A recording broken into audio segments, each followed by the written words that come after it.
ఒక special police force ఒక పెద్ద యుద్ధానికి వెళ్ళారు. ఆ యుద్ధం పెద్ద గ్యాంగ్ యొక్క. నేను చెప్పేది వినండి. వాళ్ళ కథ ముగించాకే మనం ఇక్కడి నుంచి వెళ్తాం. కానీ వెళ్ళిన ఆ చోట్లో ఆ దొంగోళ్ళు అంత కఠినంగా లేరు. అంతకన్నా పెద్ద దారుణం ఎదురగింది. ఎవ్వరు ఎదురు చూడని ఒక పెద్ద యుద్ధం.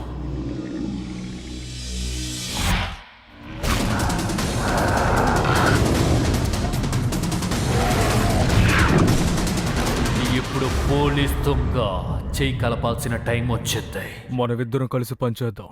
మిగతా విషయాలు బయటికి వెళ్ళక చూసుకుందాం. కలిసి ఈ యుద్ధాన్ని ఎదుర్కొన్నారు. నీకు పిచ్చి పట్టింది. మరి మనకి ఇంకేం చాయిస్ ఉంది చెప్పు. ఒకటి వాళ్ళు కలిసి పని చెయ్యాలి, లేదా కలిసి ఎక్కడే చావాలి.